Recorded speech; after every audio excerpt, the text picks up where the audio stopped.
Lift every voice and sing till earth and heaven ring, ring with the harmonies of liberty. Let our rejoicing rise high as the listening skies. Let it resound loud as the rolling sea. Sing a song full of the faith that the dark past has taught us.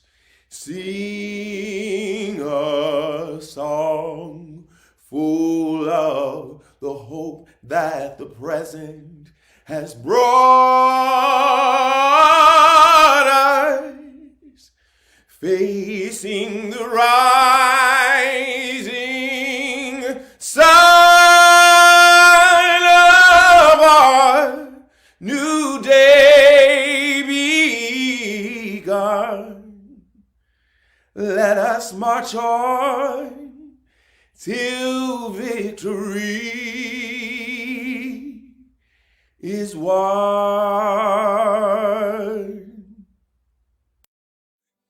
Had a vision for 20 in the morning, thinking of my little sisters in mourning, struggling with realities, no maladies, holidays ain't the same, everything's changed. No Bowie, no Prince, and no Michael, no Andre Crouch and the Disciples, no Walter, Edwin or Deborah Coley, no Whitney, no George Michael.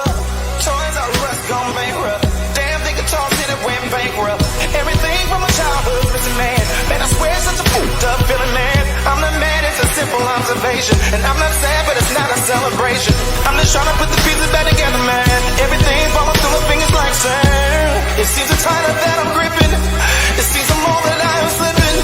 I feel like I lost everything I love, and where this alleged agape love? In churches ain't the same, gospel music just ain't the same, R&B it just ain't the same. But y'all keep telling me it's the same, but I ain't feeling nothing, damn it, and I don't wanna reach up and grab it. Shots fired, get to ducking, always knew they were up to something. This ain't no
Good evening, good evening, good evening. It feels so good to be back with each and every one of you. As you see, we've done something special on tonight. I don't know what's going on with Facebook, but I applied a long time ago to merge my former ministry page, which was Clifton and Pettyjohn Ministries, to the Transformation Center page. It has not merged yet. As you see the Transformation Center, New Jersey and Delaware.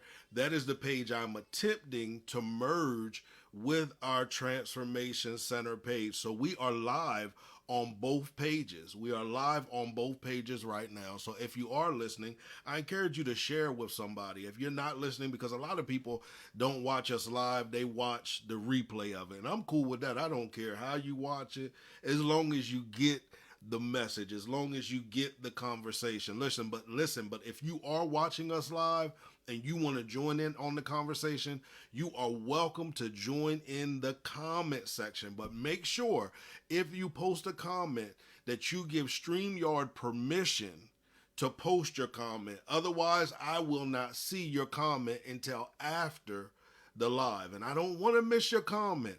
Also, you'll see in the comment section as well, if you're not comfortable posting your question or your comment publicly, you can always email us at admin@thetransformationcenter.life. All right, so I'm excited tonight, but I want to calm down, and here's why I want to calm down, because sometimes I go a little too fast when I get excited. And when I get excited and go a little too fast, I start to rush myself. So I'm going to say, I am not rushing myself tonight. If it takes 5 hours to get this out, we're going to get this out. Now I'm playing, y'all. I'm not going to be on here no 5 hours. But I'm going to take my time tonight because I feel like tonight's topic is very necessary for us. And we've been in our blueprint series, and if you listen to our last, and listen y'all, it's been a minute. I just thought about that. I have not been on this live with your lovely faces this year. I think the last purpose empowerment session we did was the end of December, because we had Spirit Week in January. And I hope that if you are following our page, you have went and listened to Spirit Week. I hope you have. If you have not, it's okay. I encourage you to go and listen. Not right now, because I want you to listen to what's being said, but after we finish, I want you to take time out and listen to Spirit Week in its entirety. It's available on YouTube, and it's actually on our page. But what I'm going to do when I finish, I'm going to put the link in the comment section so you have direct access to it, okay? Because I want you guys to go and experience what what I experienced at Spirit Week. I'm going to tell you, y'all, it is imperative that you are around people that can help pull you where you need to be pulled to, or people that can recognize where you are and hold you accountable to being there and will not allow you to slip back into whatever it may be that you want to slip back in. You know how we do from time to time. All right, so what are we talking about tonight? We are talking about framework. And when I'm talking about framework, I'm talking about our belief system. I'm talking about how we frame our life, how we frame our world, our thought processes. I'm talking about all of those things. Now, if we go back to the last purpose empowerment session where we dealt with our ologies, and we know it was psychology, theology, thinkology, receiveology. Now I made those two up. Audioology. We dissected all of our ologies to get us to here. And it is very imperative that we begin to dissect those ologies, because if we can begin to dissect those ologies, we will find that we have created those ologies from sometimes a unhealthy space, unhealthy space. And what I mean by that is that we haven't really put much thought into those things. We are just operating off of what we were told. And anytime we operate off of what we're told versus our personal convictions, there is a war within us. There's a battle going on within us. And as that battle is going on within us, here we are finding ourselves we're finding ourselves thinking thoughts about ourselves that are not true, thinking thoughts about other things that are not true. And what I want to get us to, I want us to be able to strip all of that aside and then begin to frame our life out the way that it needs to be framed out. One of the things here at the Transformation Center that I always talk about is where I praise God that he gave me the name, the Transformation Center, y'all, because listen, I had a whole bunch of different names. It was all based upon what I was going through at that moment. One time it was going to be the Birthing Center. I'm going to birth this thing out of me. Another time, it was always an empowerment center or something framed around there. But the creator, after I wrote my book, From Stagnation to Transformation, I encourage you to go by www.cliftonpettyjohn.com and check that out. After he had given me the idea from stagnation to transformation, he began to deal with me concerning the Transformation Center. And if I were to go back some years, he had already given me the vision and the blueprint for the Transformation Center. However, I was trying to make the Transformation Center fit into a traditional flow, a traditional church, a traditional ministry, when that was never the design for it. Here's one I'll throw out there at you. Whatever God has called, created, and designed you to do, don't you ever submit it to tradition. Don't you ever submit it to tradition. Why? Because it needs the authenticity of who he created and designed you to be in order for it to flow effectively. Now, am I saying you won't be effective when you submit it to non-authenticity? No, I'm not saying that, but you'll never be fully effective until you say, all right, God, you gave it to me this way. You've given me the blueprint. I'm tired of trying to make it look like, sound like, or be like what I feel a traditional ministry should be. Now I'm going to submit it to you and let you do that which you desire to do through me. And that's what it's all about when it comes to our framework. Our framework needs to be built upon our personal relationship with the Creator, or however you identify the universe, however you identify it. We already know this is a safe space in a judgment-free zone. All right. So whatever it is that you identify as your superpower, or whatever it is that you identify as your creator, your God, your supreme being, we want to make sure that you are constructing your framework around what he, she, they have designed you to be, all right? That's how we want to make sure that you are constructing your framework. We don't want you to limit who you are off of experiences you may have or experiences that you may not have had, but you expect it to have by now. See, there are things that alter our framework, but I'm not even going to get into that yet. Here's what I want to do. If you follow me on IG, or you follow me on Facebook, or follow the ministry page on either, you have seen that I have posted some videos. And those videos are around the art of framing, Now, I'm going to show those videos very quickly, and then we're going to continue the conversation. Here we go.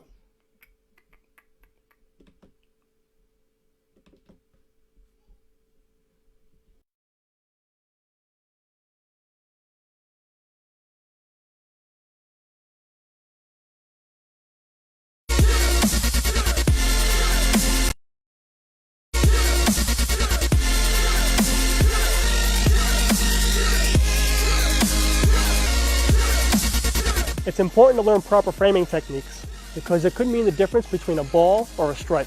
Preferably, we like to try to receive the balls right out of our chest. Catcher might have to rock a little bit from left to right to try to receive some of those balls that are coming close down the middle of the plate. But if it's too far away, you want the catcher to roll the fingers in towards the strike zone, kind of like a funnel of everything coming in towards the plate. If it's low, then the catcher will receive it as a pick motion from backing up.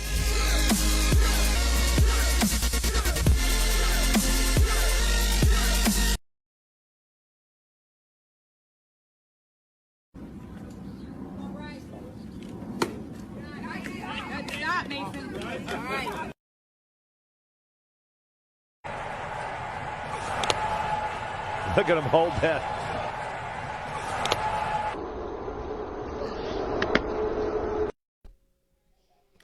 All right, so hopefully you all saw all 3 videos. I showed them in the wrong order, okay? But we're still going to talk about it. I do apologize for the background noise. But we're going to talk about all 3 videos, okay? So the first video I showed, you actually saw a coach teaching a catcher how to frame, okay? Now I want to just give you a little backdrop of why I'm sharing this video of a catcher doing the art of framing. I played baseball for the majority of my life from elementary through high school, okay? My first year, if you've ever heard me talk about it, I absolutely sucked. I mean, to the point where I wouldn't even have put me on any team at all. You feel me? However, the next year, I always tell this story. The next year, I had a new coach, and this coach used to play with my uncle, but this coach saw something in me that I didn't even see. This is why you need coaches, because some of you say, I'm not paying for no life coach. I'm not paying for this. I'm not paying for that. Any coach that's worth their salt can see some things in you that you yet can identify, but they will teach you how to navigate to those very things in your life, all right? So if you're wondering why you need a coach, that's why. So I had a coach, and he decided he wanted me to try out. He picked me on his team, and he wanted me to pitch. Now, if you had saw me the year before, you wouldn't even have wanted me to carry the equipment. You feel me? I'm telling you the truth. It was that bad, y'all. You wouldn't even have wanted me to carry the equipment. Like, I was a dude.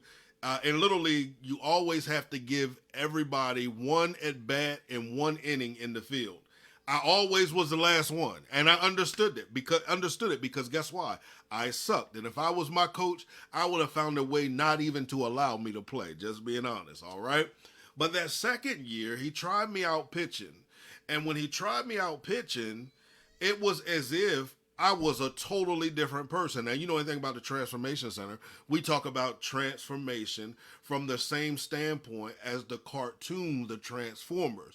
Now, if you know anything about the cartoon, the Transformers, the theme song says something, and I don't even know all the words to the theme song, even though it was one of my favorite cartoons growing up. It wasn't my favorite. He-Man was my favorite in the Masters of the Universe, but Transformers was up there, okay? But it was the theme song, and it said, Transformers more than meets the eye. I just want to remind you of the purpose of the Transformation Center. The purpose of the Transformation Center is to help you navigate to that more than meets the eye in your own personal life. So this coach saw something in me that I just did not see. Now, notice I said he saw it in me. It was already there. He just had to get me to a place where I could navigate to it and begin to unlock it. Now, tonight I said, we just having a conversation. This is how I flow. You'll see me get excited. You'll see me get hyped. You'll see me calm down. You'll see me calm down. Now, I'm not singing tonight because y'all didn't pay me to sing, okay? Anyway, he began to unlock that inside of me. And from there on out, not only was I a baseball player, but I was an all-star and a star on teams. And I'm not bragging on myself, but, I'm telling you, your boy was nice. He was nice.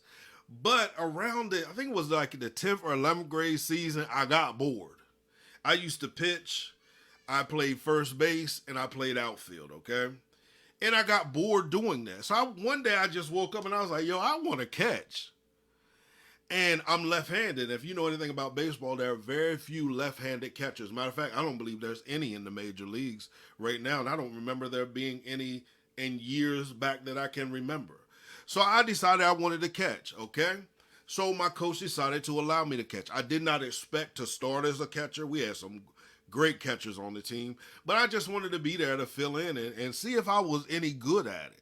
Well, one of the first things that I learned as a catcher was the art of framing. And the art of framing is what you just watched on the video. Now, you saw the first video where the coach was teaching it the correct way. And the correct way of teaching it is you might have a pitch thrown at you that is a ball, but it's close enough that you can pull that thing in to make it a strike. Now, you got to be skilled at it, because if you get caught doing it, a lot of times the umpires will get frustrated, and that'll make a day for your pitcher, one of the worst days your pitcher ever has, because he won't get any other close calls. So you have to be careful how you do it. Now, I showed you 2 other videos because they were the extreme measure of it. They were the extreme measure of it. I want you to stick with me because we're going to go somewhere. I promise you, we are going somewhere, okay?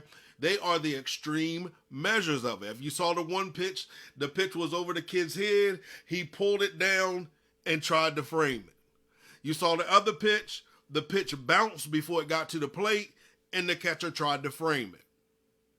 He tried to frame it. Now, some of you might say, Cliff, what are you talking about? Why are we talking baseball? I don't even like baseball, and you're sitting in here talking to us about baseball. I done tuned in, expected to be empowered. I done tuned in, expected to be educated, empowered, activated, and released, and you're talking about some baseball, a sport that I don't even fool with. I'm telling you, it's all going to make sense. It's all going to make sense. I just need you to stick with me. I need you to stick with me, okay? So now, as I said, we're talking about framing. And as I showed you in the first video, the way to do it the proper way. And the way that you do it the proper way, you know, many times you don't end up getting caught. Now, let's talk about our framework. Our framework many times is developed based upon some of the experiences we've had in our own personal lives, Now, here's the thing about experiences.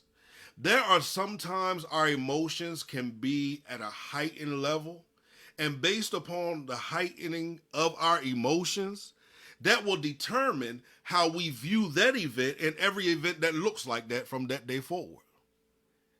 That becomes the framework of who we are. It becomes the framework of our responses, our reactions to things versus us responding to that which is presented before us.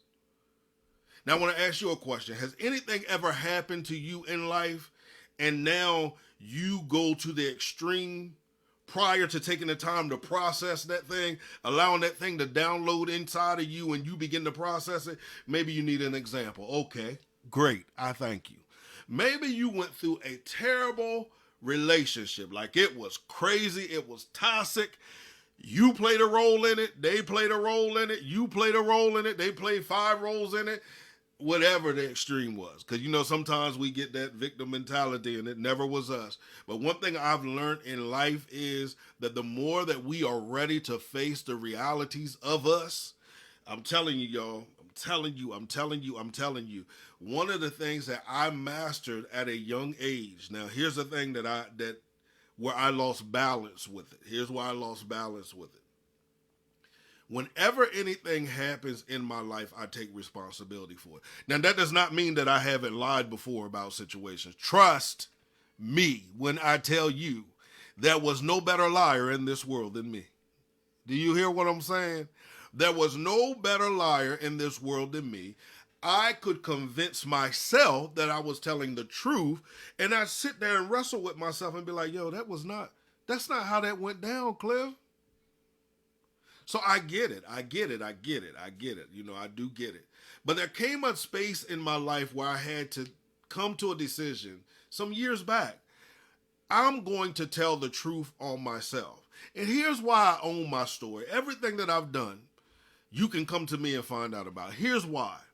Because when you begin to own the truth of your story, you strip the power from everybody else that attempts to tell it, or that attempts to use it against you, or attempts to hold you hostage because of it. There's no one that can hold me hostage because of anything that I've done, because I own it. And if you are an avid follower of me, I promise you've heard me talk about it. You feel me?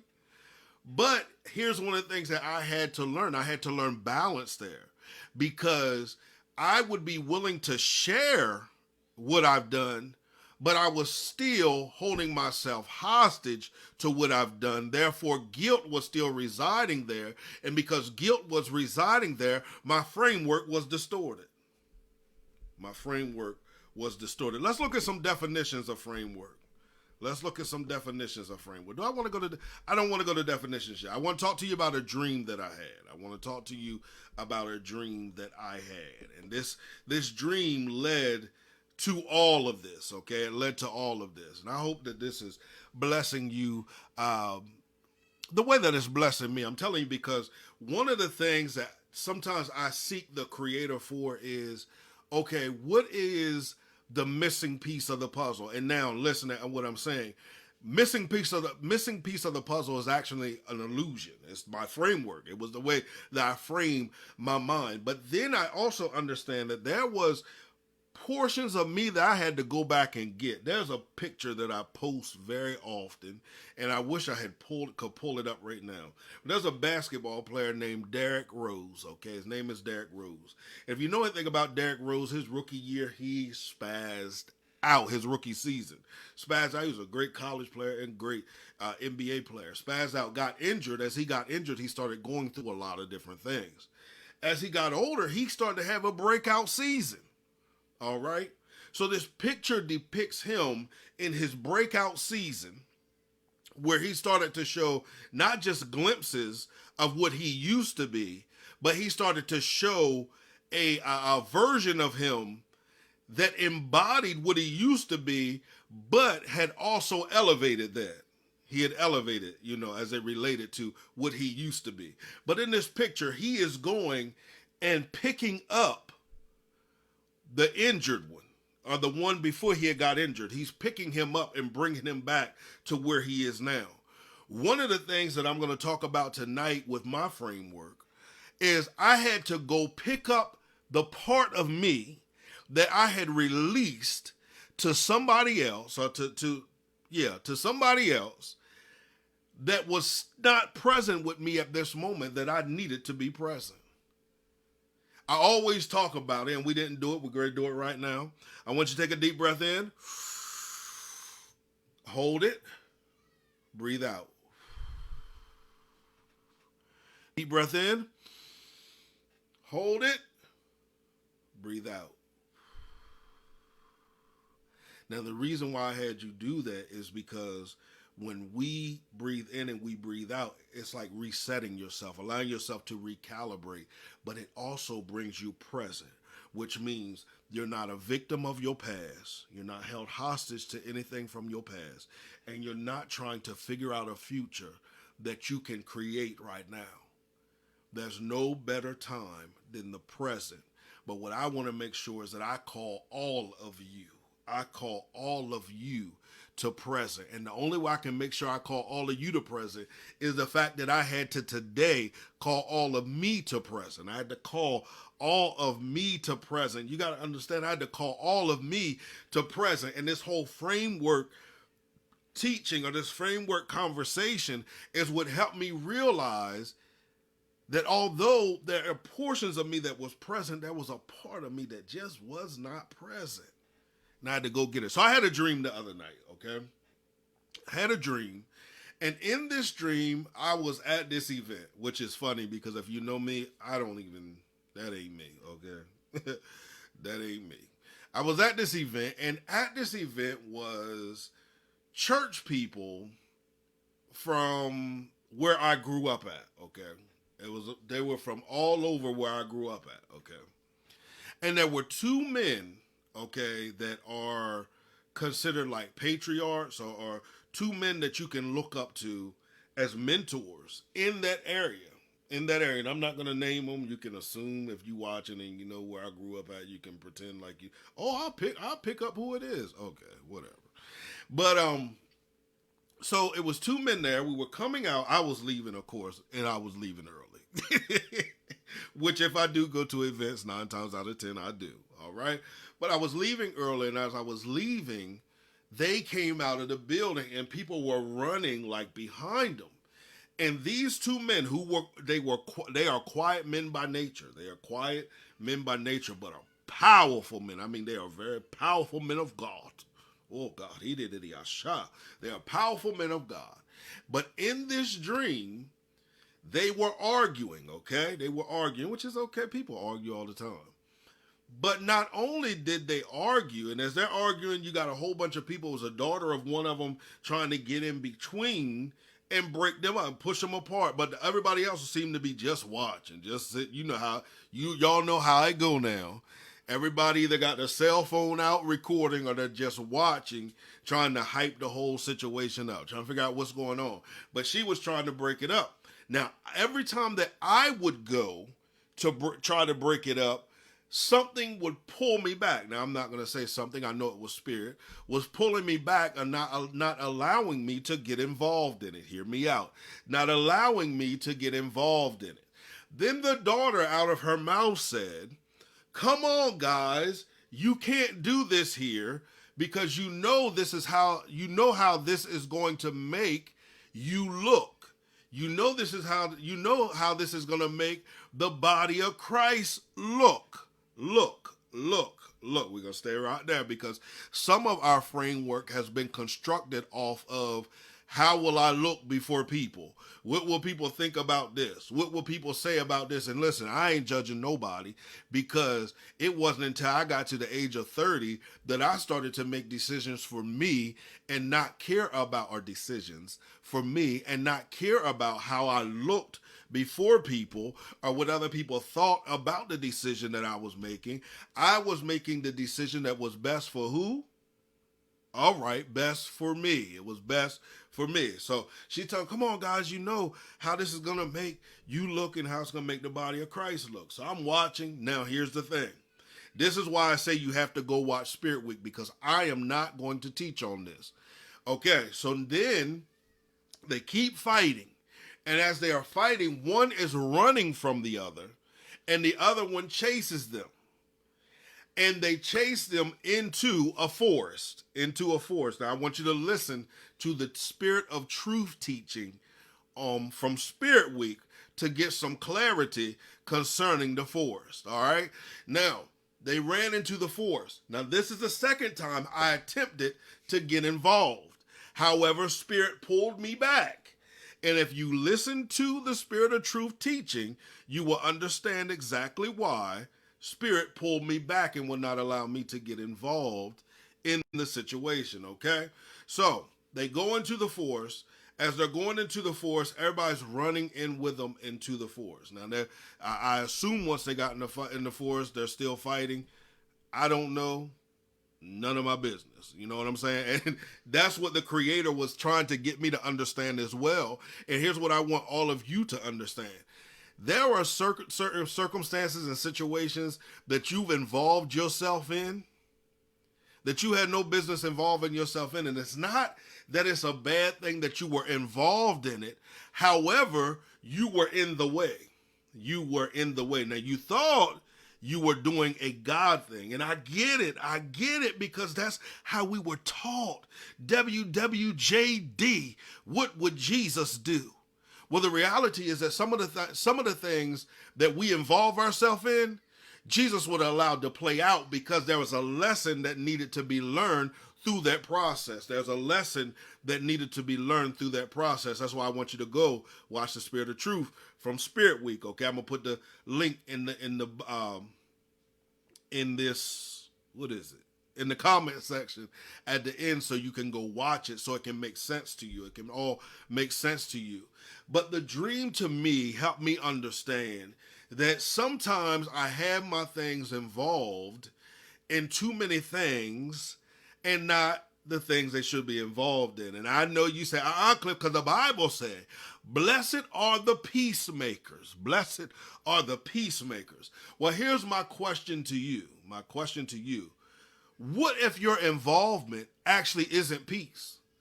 Because maybe what we've defined as peace isn't necessarily peace, it's settling. It's settling. I promise you, it's our framework, yo. I promise you, that's what we are talking about on tonight. What if the peace that you are attempting to bring is compromise? Oh, no, Cliff. Because honey, holiness is right, and I stand for holiness.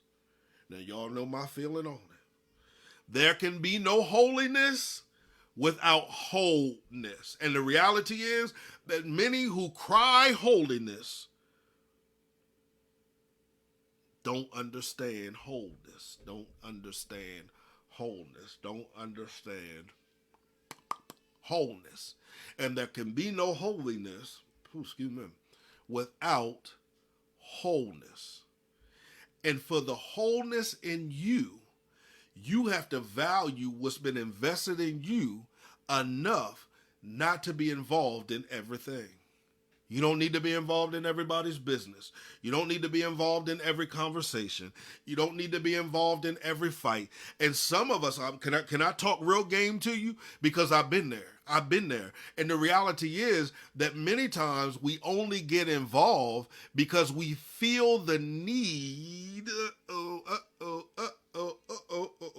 to feel validated or to feel important by getting involved, because we honestly have not valued what it is that the Creator has called, designed, and purposed us to be. It's just not big enough. It's just not good enough. It's just not pretty enough. It's just not enough for us to value and be who we are, So what we attempt to do is to be defined by our involvement in other people's lives. Our involvement. Now, Cliff, hold up, because that's ministry. Don't you come at me with that, Cliff. We're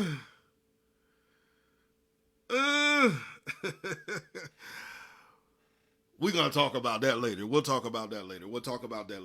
But here's the thing. You should not be more involved in other people's lives than you are in your own. You shouldn't be involved more in other people's ministry than you're involved in your own. You shouldn't be involved. Can you imagine running a business, but you're never there to, now you haven't too long started your business, so you have one employee and it's you and the employee, but you can't show up to their business because you're over here helping me run my business. Now, my business is prospering, but I don't have the fortitude to tell you, yo, you got to check your framework, baby. You got to check your framework, because it is not your responsibility to pour all out in me and then you go to you and you have nothing. Framework. Okay, so here we go. Let's talk. I have a story, okay? I have a story that I want to share with you, and I pray that it blesses you the way that it has blessed me and the way that it has set me free. And I pray, here is my prayer for you, baby. I pray that as the Creator has set me free from this experience, that as I'm talking to you, you will experience freedom in your life as well. That you can take this story that I'm sharing with you and find something of value that you can relate to your own personal story. All right, so here we go. Picture it, Sicily. No, I'm playing. For y'all, Golden Girls fans. I'm not a Golden Girl fan, but I remember that part. But as I said, I played baseball the majority of my life, and I know y'all probably like, another baseball story. Yeah. Change the channel if it's not good enough for you. But if you know somebody who likes baseball analogies, or you know somebody that's struggling constructing their framework, or you know somebody in a space where now there's a battle, a war going on within them concerning what they have used as their framework versus what actually should be their framework, share this with them, okay? So I played baseball, as I said, from elementary on up to high school. Had the opportunity to go to college and play, and I might share that another day. But so I was about 14 years old. Or was I 15? It was either 14 or 15, okay? So here we are now, and this is all about framework. It's about framework, I'm telling you. 14 years old. Now, I played school ball, and I played Little League. And for Little League, I was in Senior League by then, okay? So at the last game of the season for Senior League, and we are tied for first place with another team. If we win, our coach is the coach of the all-star team. If we lose, the other coach is the coach of the all-star team, okay? I am pitching that day, okay?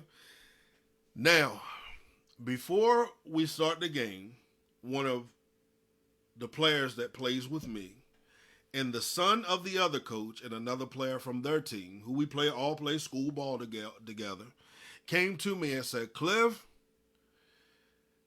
tell coach your arm hurts and you can't pitch today. Okay, and which wouldn't have been strange because I had pitched for the school. I think it was like 2 days before or whatever. He was like, because if we win, then our coach is the all-star coach. And we want the other coach to be, I almost said the name. We want the other coach to be the all-star coach. Now, I don't even know why. I guess because they were my friends. So I was like, oh, okay, all right. I didn't even think nothing of it. I was like, okay, yeah, I'll tell him. And we lost. Okay, we lost, which meant that the other coach became our all-star coach. That was the all-star season from hell for me. Do you hear me? I mean from hell. That was the most prejudiced coach I've ever had in my life. And I'm not telling the story because of him being prejudiced. However, I'm telling this story because I'm talking about my framework, okay? And I'm talking about the deconstruction that had to happen to my framework. So here I was, okay? It was the worst baseball season of my life, all-star season of my life. Matter of fact, I'm going to be honest with you. It was that season that I fell out of love with baseball. And looking back at it now, I don't fully blame him for it. I take responsibility for it too, because they understood, and I understood too, not just hyping myself up because I was nasty, okay? But I understood if I had pitched that day, my all-star experience would have been different. Now, we don't want to go back and change anything because everything that needed to happen happened. And the fact that that happened has led me sitting here before you tonight. If it had not happened, I wouldn't be sitting looking at, well, I can't say looking at your beautiful faces, but imagining all the beautiful and handsome faces that are looking at me on tonight and on the replay, okay? So, after that, I mean, I was in a very dark place because I had never experienced racism like that. I never experienced it like that before. And I didn't get a lot of playing time. Yo, it was crazy, yo. I've never had a season like that before. Okay. So after that season, I started having arm problems with my rotator cuff. And it got so bad I couldn't lift anymore. They had me using rubber bands. They were going to do Tommy John surgery. Now, hear what I'm saying. They were going to do Tommy John surgery. However, the doctor could not find anything physically wrong with my arm. We're talking about framework. Okay? We're talking about framework. Okay? He couldn't find anything physically wrong with my arm. I continued to play baseball. It just wasn't there anymore. My heart wasn't there, and it showed. It really showed. And my coach still, he worked it out where I could have went and played college ball on a scholarship. I could have went and played on a scholarship, and I just didn't have the love for it anymore. And it didn't make sense to me at all. It all didn't make sense to me. Fast forward.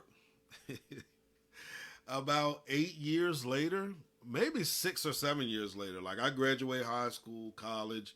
Oh, I coach baseball and everything. Man, y'all don't understand. I love baseball. I love the art of it. I love the science of it. I love to teach it. I just love it. I love the sound of the ball hitting the glove. I love the sound of a bat hitting the ball. I love the strategy behind it. I love seeing double plays. I love seeing stolen bases. I just love the game of baseball. It was the only sport I enjoyed playing. I had to play basketball when I was younger. I feel like I had to play basketball because they thought that it would alter the trajectory of my life. You'll catch that later. I had to play. And I hated it. And because I hated having to play, I hated it as I got older as well. And I was okay back then. I got a shot. I still got a shot. But I just hated it. I love watching it, but I hated having to play. Okay, so I graduate, I went away to college, came back home, and I started attending ministry. I started really taking ministry very serious. Okay, like, yeah. But anyway, as I'm going through life, there's someone that has become like a mentor to me. And one day we're talking, and they used to work in the school system too, okay? So one day we're talking, and they brought that person's name up. And I was like, I cringed. I remember that like it was yesterday. Like I cringed when they brought it up. Because I hadn't seen the man, hadn't talked. When I left from college, I never went back to the fields or any. I never done anything with baseball after that. Like I did coach. Tell the truth. I coached high school, JV, like 2 years I think it was, but I never ran into that guy. Never ran into him. Okay, or his son. Haven't seen his son in years either. So he brought the man's name up. And he was talking about how great this man was and all this different stuff. And I was like, yo, that's not my experience with him. And I began to share with them my experience with him. This is our framework, y'all. Our framework, I'm telling you. Woo, God is so good. Oh, he's good. So I began to share with him my experience, okay? And the person says, you know what? You probably just misunderstood him, because I've never known him to be like that. So you probably are just exaggerating what happened. And it probably was like a joke and you took it serious. Now, y'all, let me tell y'all something. This was that whole All-Star season. Now, don't get it twisted. I gave it just because I could get it. After a while, I realized you're not going to stop. Oh, yeah, I can give that back to you, too. Because I want you to understand. I was a very quiet person, very reserved person, very passive. But you back me in a corner, I promise you I can fight myself out of that thing. They couldn't take me now because, and Lord Jesus, help my mouth sometime. But I knew I had not, hear me out, I knew I had not exaggerated the situation. All right? So my mom jumps in and says, no, that happened. The way he said it happened, that's how it happened. However, I leave that experience. God, my framework. Thank you, Lord, for setting me free. I leave that experience, and that person plays such an integral role in my life that I started to ponder upon what they said. Instead of me saying, okay, we just had two separate experiences of that person. And I realized that my experience with the person was in a space where he had more freedom. Their experience with the person was in a school type setting where they had to be careful walking on a tightrope. Because if you think about a little league, it's a system there. It's a system. It's a hierarchy there. And you just don't touch that. You feel me? Listen, okay? So anyway, so I leave that encounter knowing now, I knew that I had not dreamt it up. I knew that it was exactly what I saw it as. I knew all of those things. I even knew my mom standing up and saying something. You know, my mom, she don't say much, but when she say something, she gonna say it. But standing up and saying how true it was, I knew that was it. But it was something on the inside of me that said, you know what, Cliff, maybe you are wrong. Maybe you exaggerated it. Maybe it wasn't all that you thought it was going to be. Maybe you just created that's what it was. Can we say framework? Okay. Cliff, how does that fit into framework? Let's listen. I want to tell you what framework is, all right? I want to tell you what framework is. Framework is, let me find my definitions. We're almost done. I hope I'm saying something that has blessed you because I want to prepare you guys. We have a special guest next month on the 3rd and the 17th, And I want to make sure you all are here, and I want to get you ready because he's going to be talking about freedom. And if we can't deconstruct and begin to reconstruct our framework, or deconstruct it and wait till we hear this freedom to begin to reconstruct it, whatever, if we don't prepare ourselves, we're not going to be open to receive what he's going to say. We're not going to be open to receive what he's going to say. Because I'm going to tell y'all, some of the things that you have viewed as freedom has become bondage to you. Or your pursuit of what you have viewed as freedom has now become became a bondage, because now you're constantly pursuing something and constantly pursuing something. I'm not good enough. I messed up. I did this again. I did that again. And because I messed up, I got to start all over again. Because I messed up, I'm talking to somebody earlier, I can't hear God the way that I used to hear God. Because I messed up, I just can't do what he's called, created, and designed me to do. We are destroying and deconstructing all of that framework on tonight, just through conversation. Just through conversation. Hey, just through conversation. Hey, come on, here we go. Framework, a structure for supporting or enclosing something else. See, when your framework is constructed properly, it will support who you are. But when your framework is constructed in a manner that does not serve you anymore. It may have served you before, but it does not serve you anymore. Have you ever had a frame and it breaks? The glass on it breaks, so you just have to go get a whole new frame. Some of you just went and got new glass and kept the same frame and think that it still values you, or picture still can fit in there, so it's still the same. No, baby, we need a whole new frame. Matter of fact, we need a bigger frame, because the frame that you had caused you to minimize everything that should have been maximized in your life, baby. And when we construct it from a place of brokenness or a place of devaluing ourselves, we enclose that which needs to be released. We enclose that which needs to be released. So have your framework that protects you or supports you, but do not have framework that encloses you, that encloses you, that encloses you. It also talks about the skeletal support that is used for the basis of something that is constructed. You think about a building, it has that skeletal structure that serves as the support system. You attack that support system, it's going to fall. But if you build it in a way that it can't fall, then you don't have to worry about it, all right? It is purpose. It's that protection that you need, all right? But some of us have constructed these frameworks as defense mechanisms. Can I share something with you real quick before I finish my story? My pastor, my apostle, and me were talking, and we were talking about something. He asked me, when was the last time you spoke in tongues? And I told him, I spoke in tongues on my podcast the other day. I was playing, but I was speaking in tongues. I said, but I do, privately, I speak in tongues a lot. And I told him, oh yeah, I said I speak in tongues privately a lot.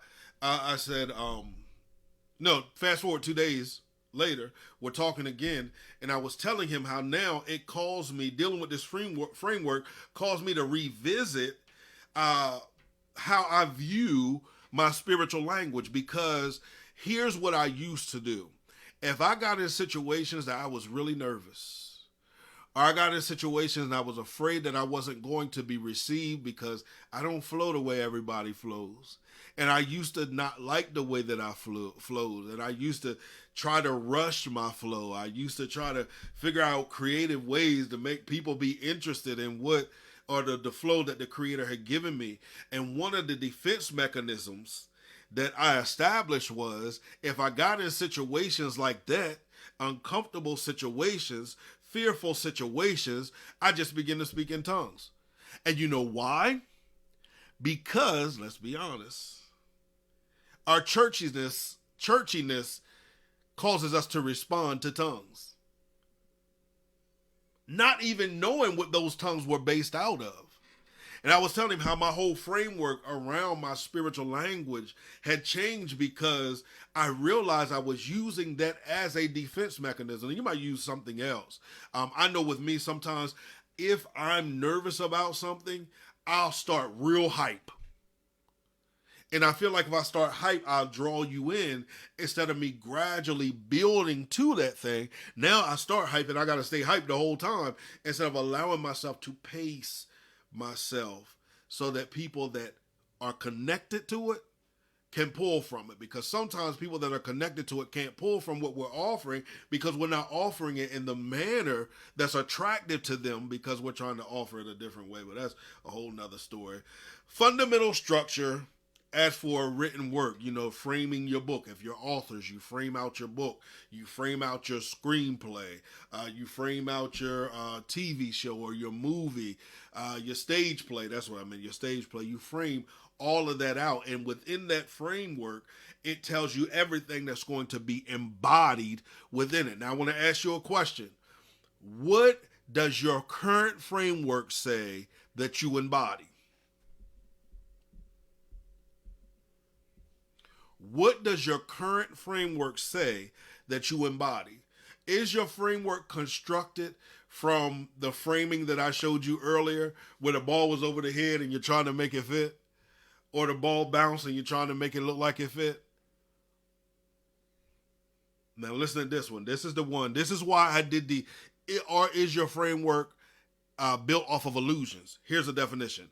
A set of assumptions, concepts, values, and practices that constitute a way of viewing reality. A way of viewing your reality. Let me ask you a question. Do you view reality from a virtual standpoint? Now, I know we're virtual with everything now. But have your assumptions caused you to view everything virtually? A world that you've created. You know what I'm saying? Like, okay, 10 years ago, I applied for a grant. I did not get that grant. So I don't apply for grants anymore because 10 years ago, I didn't get that grant. So why should I apply for a grant? Because I'm not going to get it. That's an assumption that you created that you have now allowed to manifest as a reality because you haven't applied for anything. You haven't applied for anything. You haven't applied for it. Or, mouth getting dry. I got to put a little bit.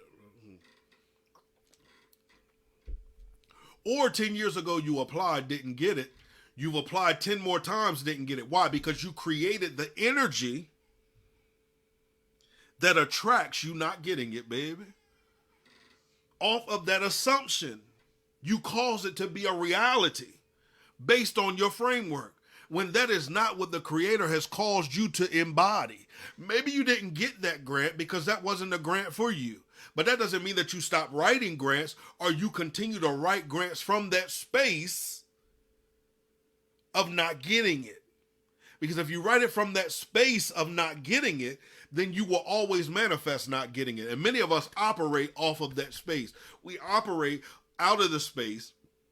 Operate out of that space. We operate out of the spaces of disappointment, letdown, resentment, hurt, anger, bitterness, being cheated on, being lied to. We operate out of those spaces and don't allow ourselves to progress beyond that. Now, here's the thing. Today, I also had to, and this is the part of me having to go back and get myself, okay? And this is how I know that we can still operate from those specific spaces.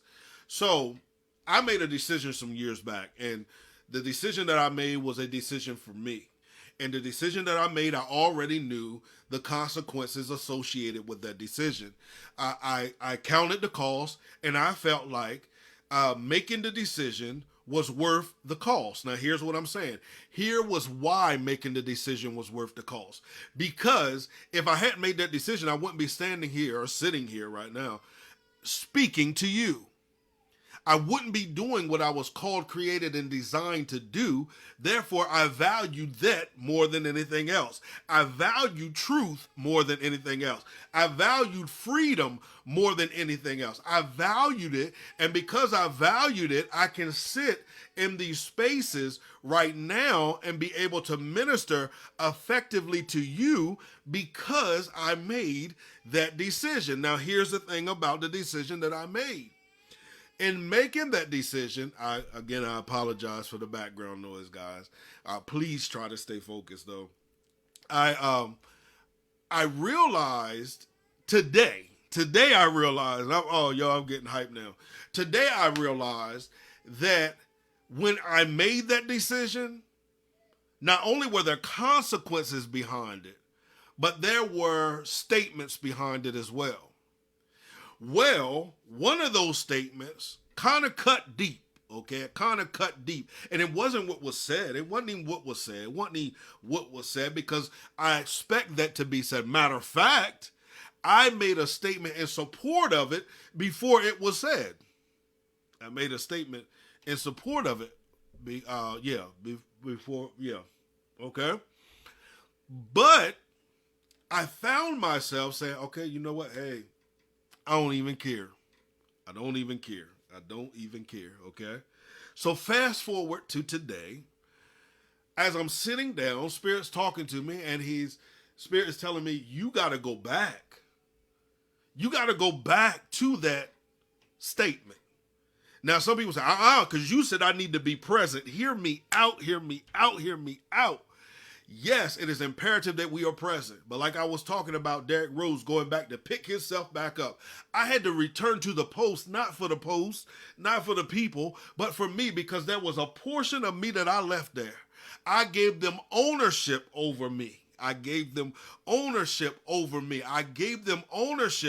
over a part of me that's needed for success now. So I had to go back, pick me up, pull me into the present so I could sit here with you on tonight. Because if I hadn't pulled me to the present, I wouldn't be able to fully sit here with you on tonight. I wouldn't be able to fully sit here with you. The words that I speak wouldn't manifest the power, the authority, the revelation, the wisdom that they are exuding. Why? Because I wouldn't have pulled me here because I had left me there. And some of us leave ourselves there just in case. It's not. Y'all like the 5 heartbeats? Just in case. Just in case I have to go back. Just in case I need to pull on that again. Just in case I have to return to the familiar. No, baby. Your framework is requiring you now to go back, get it, pull it here. So let's fast forward. As I said, we got there, okay?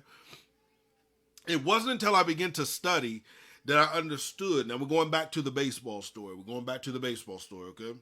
It wasn't until I began to study framework that I began to understand that I had to also go back to the 15-year-old that I had still not forgiven. I had to go back to the 15-year-old that I had still not forgiven.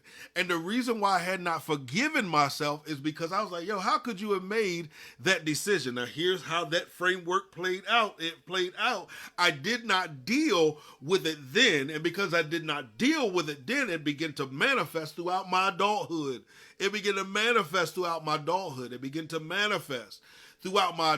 So I hadn't connected the fact that at 15, I made this decision. 6, 7 years later, how many years? I can't remember how many years later. I have this conversation, and now I'm making it as if it never really happened. What happened was an illusion. No, it wasn't that what happened was an illusion. The illusion was that I was not valuing the experience that I had. I was valuing somebody else's experience over my experience. So now they became my framework, yo. They became my framework. And because they became my framework, man, oh man, oh man, oh man. Man, oh man, oh man, oh man. Because they became my framework, that framework no longer served me. However, I wasn't ready to address what needed to be addressed to cause me to understand that I was operating in somebody else's framework. And I want to ask you tonight, whose framework are you operating in? Whose framework are you operating in? Because if you can learn whose framework you're operating in, it'll help you understand the decisions you make, how you are valuing things that don't, let me tell you. The reason why you can't allow yourself to be freed, because you don't value that in your framework. So you got to deconstruct, go back, get you, and allow your framework to be reconstructed. Let's not hope something was said tonight that blesses you, or that blessed you and brought you, not just blessed you though, because I really want transformation to take place in your life. I want you to begin to value you for you. I want you to value the totality of who you are, because you are awesome, you are amazing, you are wonderful, you are brilliant, you are intelligent, you are more than you have ever thought yourself to. You are successful. Do you hear me? You are successful. You are, no. You don't have the ability to succeed. You are success. You are success. Why? As my pastor, apostle says, at the core of who we are is God. So we just got to get you back to your core. As I always talk about the essence, we got to get you emulating that fragrance of who you are. I thank each and every one of you for joining. I thank you for those who will watch the replay. Whew, y'all.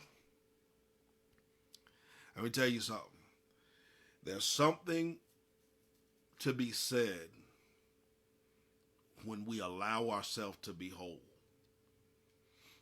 When we allow ourselves now. So what are you saying, Cliff? I'm not whole. No, you just don't. You're whole. You're not aware of it. When you allow your, thank you. When you allow yourself to become aware that you're whole, when you put away and put aside all of the things that have been spoken that contradict the wholeness of your life, that have been spoken by you, that have been thought by you, that have been spoken by others, because it's your thoughts of yourself, it's your words of yourself that give fuel to the fire for others to be able to throw wood in there and cause the fire to spread. When you realize you're whole, when you realize that thing, I'm telling you, there will be nothing that you will not be able to do. I want you to join us on the 24th. I also want you to join us next Thursday in the BFF page of the Reform. I will put that information in here as well. I will be having a conversation along with Jeremy Washington. We're going to be talking about this month, expand, seeing beyond and being beyond.